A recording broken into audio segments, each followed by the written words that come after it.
Morning. బాగున్నారా అందరూ? క్రీస్తు ప్రభునామంలో మీ అందరికీ వందనములు. మరి ఈ సమయంలో కొన్ని విషయాలు మనం మాట్లాడుకుందాము. దేవుడు ఇందాక కొన్ని విషయాలు మాట్లాడుతూ మీతో పంచుకోవాలనిపించింది. ఏం ఆ విషయాలు అంటే, ఇక్కడ మనం ఏదైనా ఒక విషయాన్ని మన సొంత ఆలోచనతో కానీ సొంత జ్ఞానంతో కానీ దేవుడు చెప్పిన విషయాలు కానీ మనం కొన్ని విషయాలు ఆలోచించి ప్రార్థన చేయాలా అనుకునే సమయంలో ప్రార్థన మనం ఏ విధంగా చేస్తే దేవుడు మంచిగా ఇష్టపడతాడనే విషయాన్ని మీతో నేను పంచుకోవాలనుకుంటున్నాను. ఆ ప్రార్థన ఫలిస్తుంది తర్వాత కూడా. అది ఎందుకు ఈ విషయాన్ని మీతో పంచుకోవాలనుకుంటున్నానంటే, ఇప్పుడు పరిశుద్ధమైన గ్రంథంలో అబ్రహం అనే ఒక వ్యక్తి ఉన్నాడు, ప్రవక్త.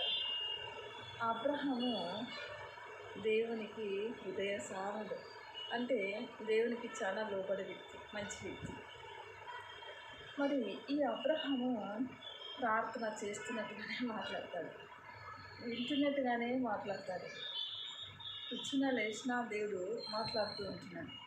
మరి ఈ అబ్రహాంతో మరి ఎందుకు అంత సన్నిహితంగా ఉంటున్న దేవుడు ఆయన మాట వింటున్నాడు కదా, కరెక్టే. దీన్ని ఎందుకు ఇప్పుడు అబ్రహాం గురించి మీతో చెప్పాలనుకుంటున్నాను అంటే, అబ్రహాము దేవునికి ఇష్టమైన వ్యక్తి, మరి ప్రేమైన వ్యక్తి, మంచి వ్యక్తి.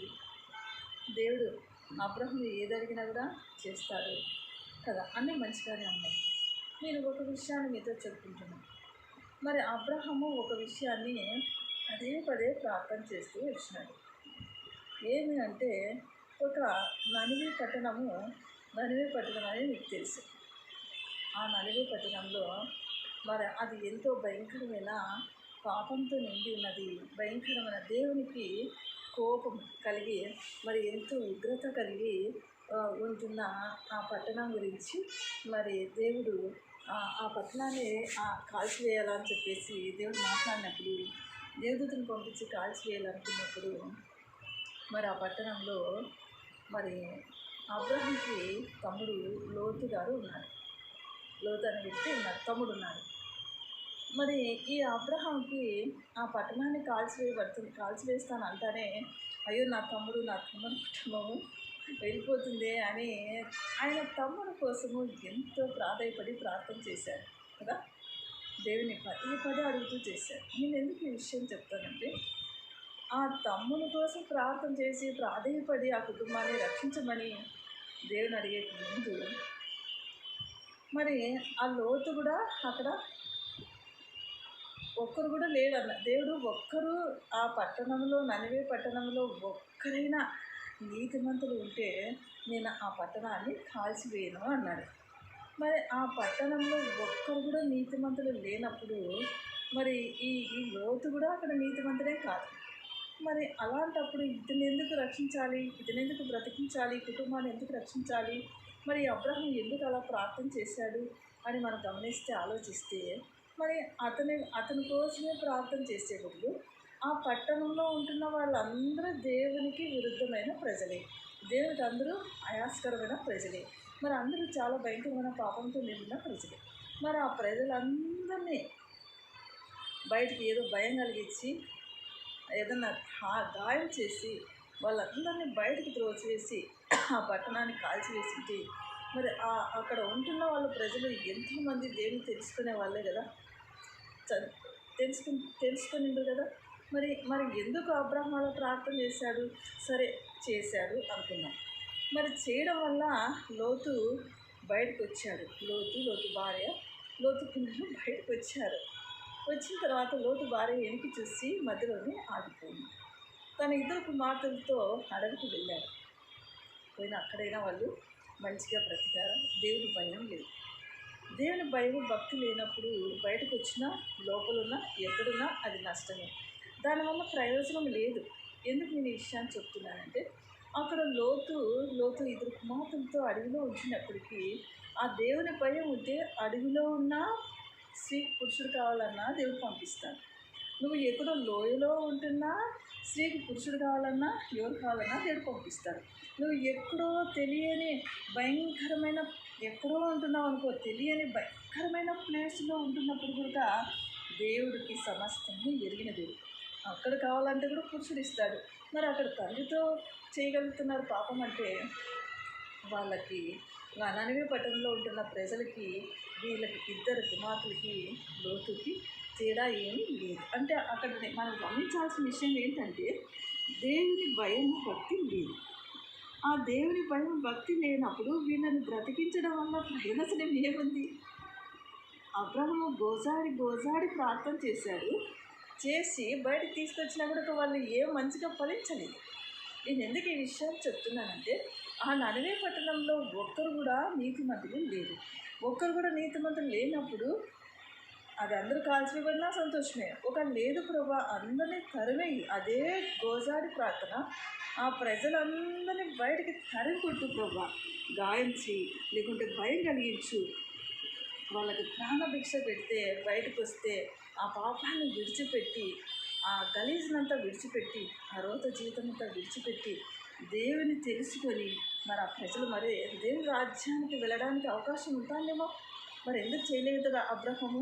అందుకే మనం ఏది చేసినా దేవుని ఆలోచనతో కలిగి చేస్తున్నప్పుడు మనుషులు వాళ్ళు ఎవరైనా కావచ్చండి, మన ఇంట్లో వాళ్ళైనా కావచ్చు, మన బంధువులైనా కావచ్చు, బయట వాళ్ళైనా కావచ్చు, మనం ఒక్కసారి దేవునికి సమర్పించుకున్న తర్వాత దేవుని పని చేస్తున్నప్పుడు మన ఇంట్లో వాళ్ళు ఒక రకము, బయట వాళ్ళు ఒక రకము ఉంటే ఇది అబ్రహము లోతుకు సంబంధించిన విధమైన జీవితంతో అనుభవించాల్సి వస్తుందండి. దేవుడు ప్రేమ కలిగిన దేవుడే. మరి అబ్రహం మాట విన్నాడు, నెరవేర్చినాడు. అక్కడ ఏమైందండి? అక్కడ ఏమైంది? లోతు విషయంలో అబ్రహం తమ్ముడు లోతు తన కుమార్తెలతో పాపం చేసి బిడ్డలు కన్నాడు అంటే మరి అది మంచి విషయమా? అనేక రకాలు అంటే దేవుని యందు భయభక్తులు ఎక్కడైతే లేవో అక్కడ పాపం చేయడానికి చాలా ఎక్కువగా అవకాశం ఉంటుంది. అందుకే ప్రార్థన చేసేక ముందు ఆ దేవుడు నువ్వు ఎక్కడో భయంకరమైన ఒక అడవిలో, గుహలో ఒంటరిగా ఉండు, లోయలో ఉండు, అక్కడ ప్రార్థన చేసుకున్న నీకు పురుషుడు కావాలా, స్త్రీ కావాలా, దేవుడు పంపిస్తాడు. అది న్యాయమైనది ఉండాలి. మరి యోషోపు గుంతలో పురుషుడు అండి. యోషోపుని అదేదో చంపకూడదు, పోనీ ఎక్కడో దగ్గర ఏడవసాడు బతుక్కొని అన్నందుకు మధ్యలో ఒక ఆ వ్యక్తి ఎందుకు వచ్చినాడు, వాళ్ళు చంపేస్తారు, ఈ వ్యక్తిని ఎందుకు చంపేపించాలని దేవుడు పంపించడం వల్ల ఆ యోషోపుని గుంతలో వేసి అతను తీసి బయటకు వెళ్ళాలని ఒక దేశానికి ఉపయోగపడతారు. యోషోపు అంటే మంచి వ్యక్తులే. కానీ అంటే నేనేం చెప్తాను అంటే ఆ ననివే పట్టణం అంతటిని ఆ జనాలంతటికి భయం కలిగించి గాయం చేసి బయటికి తరుం ప్రభువా, ఆ ప్రజలందరినీ జ్ఞాపకం చేసుకునైనా అందరినీ రక్షించినైనా ఈ నా తమ్ముడు నా కుటుంబం ఒకటే కాకుండా అని అంటే దేవుడు ఎంత సంతోషపడినో కదా. ఎందుకు ఈ విషయం చెప్తున్నా ప్రియమైన సంగమా?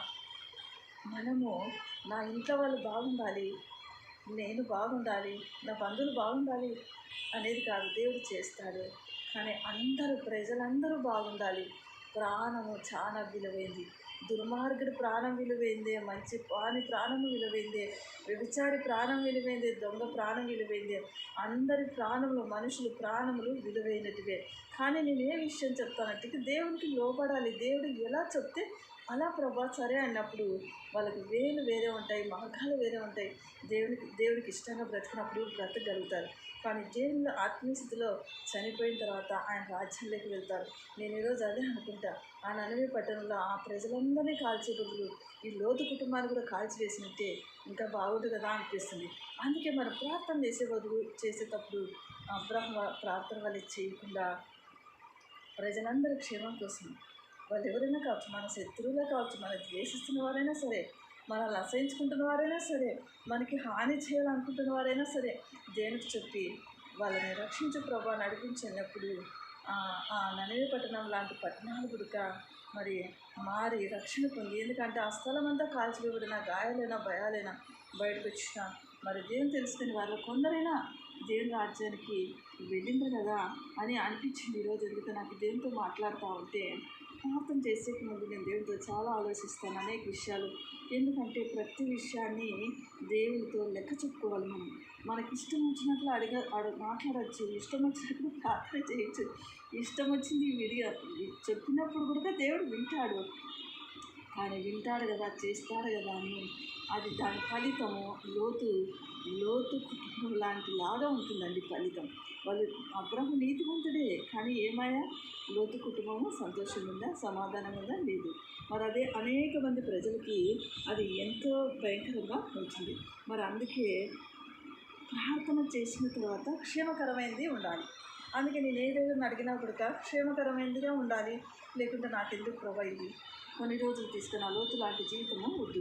అందుకే మనం ఒక్కసారి దేవునికి సమర్పించుకున్నాక దేవుని సేవ చేస్తున్నప్పుడు మన కోసం కాదు, మన బంధువుల కోసం కాదు, మన ఇంట్లో వాళ్ళ కోసం కాదు, దేవుని మాట చొప్పున, దేవుని చిత్తం చొప్పున లోబడి పని చేస్తున్నప్పుడు ప్రజలందరినీ ప్రేమించగలుగుతాం. వాళ్ళు ఎలాంటి వారినైనా ప్రేమించగలుగుతాం, ఎలాంటి వారినైనా మంచిగా నడిపిస్తాం.